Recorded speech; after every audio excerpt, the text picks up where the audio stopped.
రాజమండ్రిలో వైసీపీ నేత అమర్నాథ్ మాట్లాడుతున్నారు. ఇప్పుడు లైవ్ చూద్దాం. కూడా మేలు చేసినటువంటి పరిస్థితిలో ఈ ప్రభుత్వం లేదు. నిన్న మొన్న బడ్జెట్ ప్రవేశపెట్టారు.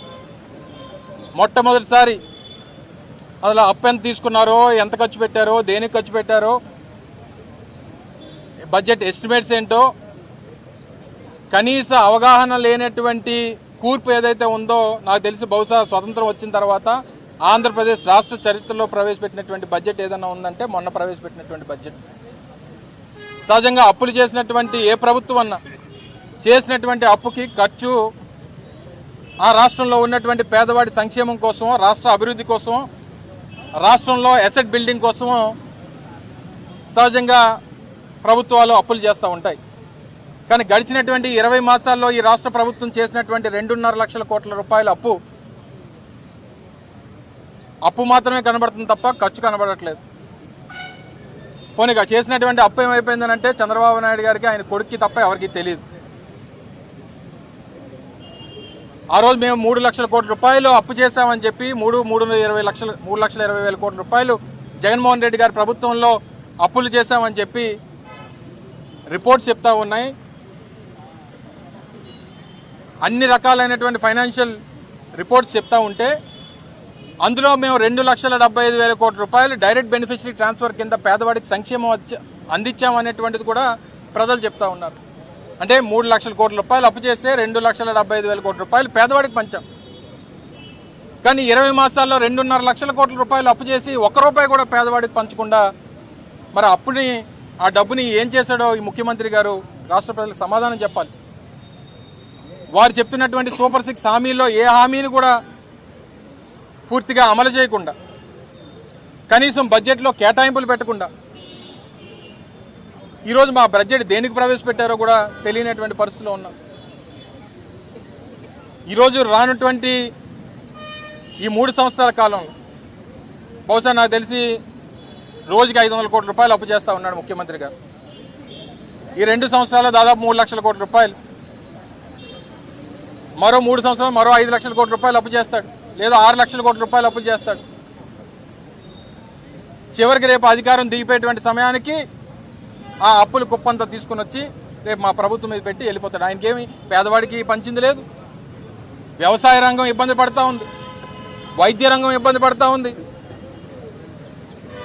విద్యారంగం ఇబ్బంది పడతా ఉంది. ఈ మధ్యకాలంలోనే గత సంవత్సర కాలంలో చూశారు యూరియా కోసం రోడ్ల మీద ఏ రకంగా రైతులు కొట్టుకునేటువంటి పరిస్థితి వచ్చింది. విద్య ఫీజు రీయింబర్స్మెంట్ 6,000 కోట్ల రూపాయలు బకాయిలు,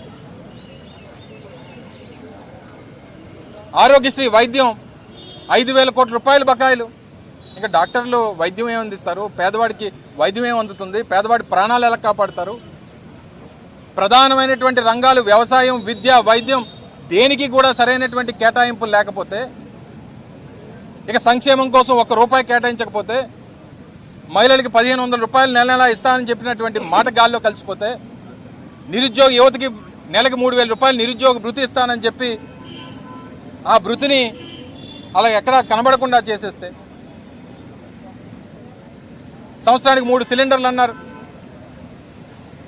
అన్నదాత సుఖీభావ కింద సంవత్సరానికి 20,000 రూపాయలు రైతుకి పెట్టుబడి సాయం అన్నారు.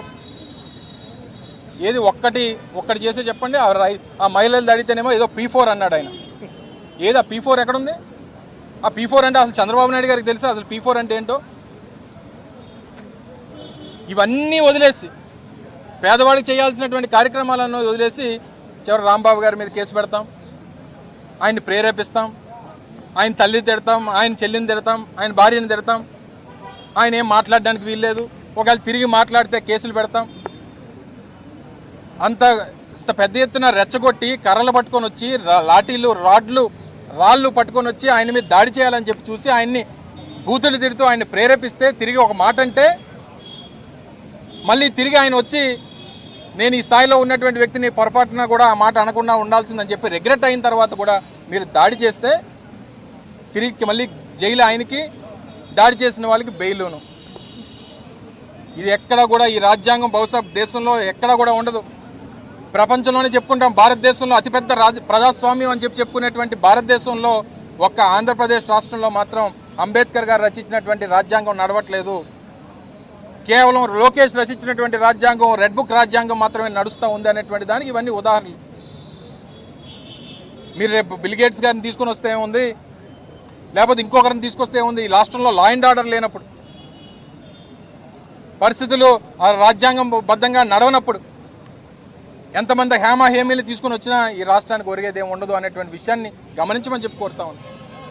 దయచేసి ఇవన్నీ గుర్తుపెట్టుకొని ఇప్పటికన్నా మీ పద్ధతి మార్చుకోండి, మీ పరిపాలన తీరు మార్చుకోండి, మీ తాలూకా ఆలోచన విధానాన్ని మార్చుకోండి, మీ తాలూకా కక్ష సాధింపు విధానాన్ని మార్చుకోండి. పరిపాలన మీద దృష్టి పెట్టండి, పేదలకు ఇస్తాననేటువంటి సంక్షేమం మీద దృష్టి పెట్టండి. అంతే తప్ప ఇలా దాడులు చేయడం, కొట్టడం, పెట్రోల్ బాంబులు విసరడం, ఇవన్నీ చేసి ఇదేదో రాజకీయంగా మనం ఏదో లబ్ధి పొందడం అనుకుంటే మీ అమాయకత్వం. ఆయన మొన్న జైల్లో వచ్చి తగ్గేదే